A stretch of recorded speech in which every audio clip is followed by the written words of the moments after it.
Viewers আসসালামু আলাইকুম। বর্তমান সময়ে একটি বিষয় নিয়ে খুব বেশি প্রহসন চলছে সোশ্যাল মিডিয়াতে, মোটামুটি ভাইরালই বলা চলে এমন একটা টপিকস। আর সেই ভিডিওটি আমরা কিন্তু স্ক্রিনে দেখতে পাচ্ছি। আসলেই কি প্রাথমিক শিক্ষা ব্যবস্থায় শিক্ষার নামে প্রহসন চলছে? ভিডিওটি যদি আমরা খুব ভালোভাবে লক্ষ্য করি তাহলে দেখতে পাবো যে এটি subject based training on English. এটির একটি ছোট্ট ক্লিপস। তো আমরা যারা শিক্ষকতা পেশার বাইরে আছি তাদের কাছে মনে হচ্ছে যে আসলে খুবই হাস্যকর কোনো কিছু হচ্ছে। আপনি যদি খুব মনোযোগ দিয়ে ভিডিওটি দেখেন কিংবা শোনার চেষ্টা করেন তাহলে বুঝতে পারবেন যে সেখানে একদল টিচার বলছেন যে what do you like to eat, বিনিময়ে উত্তরে আরেক দল বলছেন যে apple and mango, that's what I like to eat. মূলত বর্তমানে যে শিক্ষা ব্যবস্থা অর্থাৎ প্রাথমিক শিক্ষার যে ব্যবস্থা, সেখানে কিন্তু ইংরেজি ভাষা শেখার ব্যাপারে ইনফর্মাল ওয়েতে গ্রামার শেখানো হচ্ছে এবং মূলত স্পোকেন ইংলিশ যেটা সেটার প্রতি বেশি গুরুত্ব আরোপ করা হয়েছে। এখানে যারা শিক্ষকতা পেশায় আছেন কিংবা প্রাথমিক শিক্ষায় সঙ্গে যারা জড়িত তারা খুব ভালোভাবে বুঝতে পারবেন যে ক্লাস নেয়ার বিভিন্ন পদ্ধতি রয়েছে। একটি ক্লাসকে প্রাণবন্ত করার জন্য, শিক্ষার্থীদের কাছে আরও অনেক বেশি আকর্ষণীয় করে তোলার জন্য অনেক পদ্ধতি অবলম্বন করা হয়। শুরুতেই শিশুদের পাঠে মনোযোগী করার জন্য শুরুতেই যে আগেকার যে সনাতনী পদ্ধতি, সেখানে বই খুলে পড়তে বলা কিংবা বেদ দিয়ে মার দেয়া, এরকম কিন্তু বর্তমান শিক্ষা ব্যবস্থায় নেই। এখানে যেটা করা হয়, শুরুতে কিন্তু ওয়ার্ম আপ অ্যাক্টিভিটি করানো হয় যেন শিক্ষার্থীরা অমনোযোগী থাকলেও তারা খুব ভালোভাবে সেই পাঠে মনোযোগী হতে পারে। ওয়ার্ম আপ অ্যাক্টিভিটি এর সাথে আরও অনেক ক্লাসরুম ল্যাঙ্গুয়েজ ইউজ করা হয়। তাদের বিভিন্ন গেম রয়েছে, যেই গেমগুলো কিন্তু আসলে সেখান থেকে অনেক কিছু শেখা যাবে, কিন্তু সেগুলো গেম, ওরা এটাকে গেম ভাবে, কিন্তু ওই গেমের মধ্য দিয়ে কিন্তু তাদের এক একটি বিষয়ে খুব ভালোভাবে শিখায় ফেলা যায়। এরকমই একটা পদ্ধতি। এখানে যে ব্যাপারটা আমরা দেখতে পাচ্ছি যে what do you like to eat, আগে যেমন মুখস্থ গদবাঁধা গ্রামার মুখস্থ করানো হতো, এখন কিন্তু সেটা থেকে সরে এসছে। বর্তমান শিক্ষা ব্যবস্থায় আমাদের অনেক মতের দ্বিমত থাকতে পারে একজন থেকে আরেকজনের, কিন্তু এই শিক্ষা ব্যবস্থা আসলে শিক্ষার্থী বান্ধব শিক্ষা ব্যবস্থা। এখানে আগের যে ক্লাসরুমের প্রত্যেকটা নিয়ম নীতি যা কিছু রয়েছে সব কিছু কিন্তু শিশু কেন্দ্রিক। কিভাবে ওই শিশুটি খুব ভালোভাবে শিখতে পারবে, কিভাবে তার পাঠটা আকর্ষণীয় করে তোলা যায়। তাছাড়া আমরা সবাই জানি যে শিশুরা অনুকরণ করতে পছন্দ করে। এখন আমরা যে জিনিসটা করছি, তাদেরকে দিয়ে করাচ্ছি, বারবার প্র্যাকটিস করছে, সেটা সে সহজেই মনে রাখতে পারবে। সনাতনী পদ্ধতিতে আপনি যদি বোর্ডে যে লিখে দেন what do you like to eat, অ্যান্সারের মধ্যে আপনি লিখে দিলেন যে ম্যাঙ্গো অ্যান্ড অ্যাপেল এটসেট্রা, আরও অনেক কিছু হতে পারে। কিন্তু এখন যেটা করানো হচ্ছে, এই পদ্ধতির মধ্যে আপনারা খারাপ কি দেখলেন এটাই বুঝতে পারলাম না। পুরো প্রাথমিক শিক্ষা ব্যবস্থাকে আপনারা উদ্ধার করে দিচ্ছেন, যে পুরো শিক্ষা ব্যবস্থা ধ্বংস হয়ে গেছে। শিক্ষা ব্যবস্থাকে বর্তমান সরকার এমনভাবে সাজানোর চেষ্টা করেছে, সেটা যদি আমরা পরিপূর্ণভাবে অর্জন করতে পারি, সেক্ষেত্রে শিশুরা খুব সহজেই দক্ষ এবং যোগ্য নাগরিক হয়ে গড়ে উঠবে। শুধুমাত্র পুঁথিবিদ্যা আগে যেভাবে একই জিনিস বারবার পড়ানো হতো, টিচার যে বলছে বেতের ব্যবহার করা হতো, এখন তো সেরকম আর নেই। এখন শিশুদের শিশু সুলভভাবেই শেখানো হয়।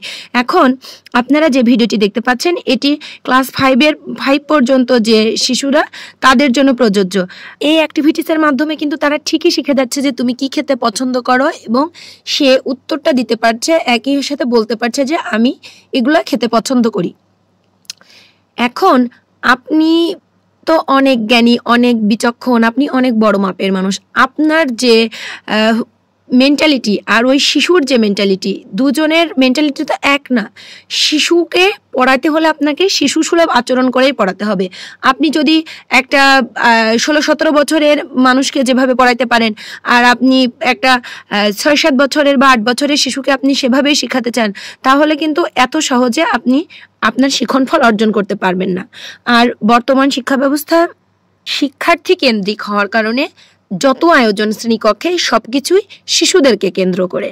তাই আপনি যদি ওই শিশুর বয়সী হয়ে চিন্তা করেন যে আসলে এই অ্যাক্টিভিটিসটা ঠিক আছে কিনা, তখনই আপনি বুঝতে পারবেন। আপনি যখন ক্লাসে যে এই অ্যাক্টিভিটিসটা করাবেন, এই অ্যাক্টিভিটি তারা খুব আনন্দের সাথে করবে এবং এই দুটো সেন্টেন্স কিন্তু তারা খুব ভালোভাবে শিখে যাবে।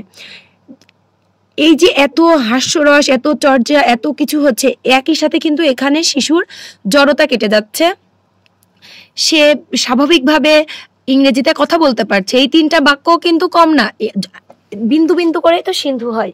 এখন আপনারা যারা খুব জিপিএ 5 পেয়েছেন, গোল্ডেন জিপিএ 5 পেয়েছেন, তথাকথিত খুব ভালো রেজাল্ট করেছেন, বিএ এমএ পাশ করে এসে তারপরেও কেন আমাদের স্পোকেন ইংলিশে এত জড়তা? এর একমাত্র কারণ হচ্ছে আমরা গদবাঁধা মুখস্থ করেছি, লিখেছি, স্যাররা নম্বর দিয়েছে, বাহ বাহ সাবাস বলেছে। স্পোকেন ইংলিশের প্রতি কিন্তু কোনোই গুরুত্ব দেওয়া হয়নি। আপনি হয়তো জানেন, কিন্তু আপনি এখনো বলতে পারছেন না। যারা আমরা এই ভিডিওটা শেয়ার করছি বারবার, যারা বিভিন্ন নেতিবাচক মন্তব্য করছি, তারাই কিন্তু ইংরেজিতে এই 3টি বাক্য বলতে গেলে ঠিকমতো তাদের ঠোঁট দিয়ে বের হবে না।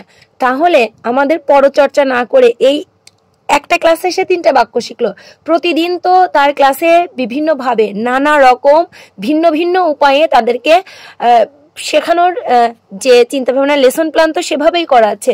একঘেয়েমি ক্লাস যাতে তাদের কাছে মনে না হয়, তারা যেন বিভিন্ন উপায়ে খুব ভালোভাবে মজার ছলে শিখতে পারে।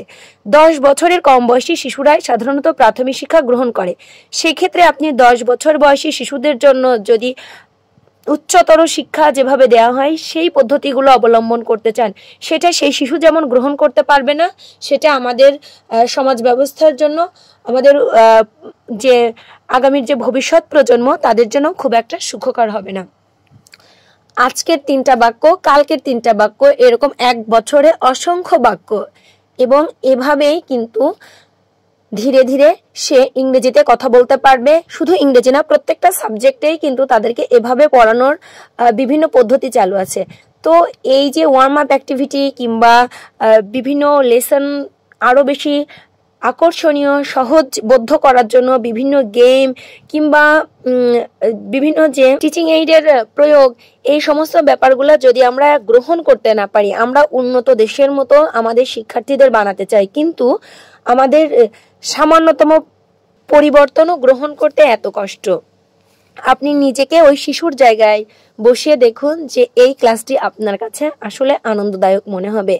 তবে যিনি, অর্থাৎ যে শিক্ষক বা এই পেশার সঙ্গে জড়িত কেউ, যিনি এই ভিডিওটি সোশ্যাল মিডিয়াতে শেয়ার করেছেন, তার প্রতি আমি যথাযথ সম্মান রেখে বলতে চাই যে নিজেদের ব্যাপার নিজেদের মধ্যে থাকাই ভালো। অন্যান্য কোনো ডিপার্টমেন্টের কিন্তু কোনো প্রশিক্ষণ বা তাদের ভিতরের যে ব্যাপারগুলো রয়েছে সেগুলো কখনোই সোশ্যাল মিডিয়াতে আসে না। আমরা আমাদের ব্যাপারে খুব বেশি সতর্ক না হওয়ার কারণে আমাদেরকে এই সমস্ত কুরুচিপূর্ণ মন্তব্য শ্রবণ করতে হয়।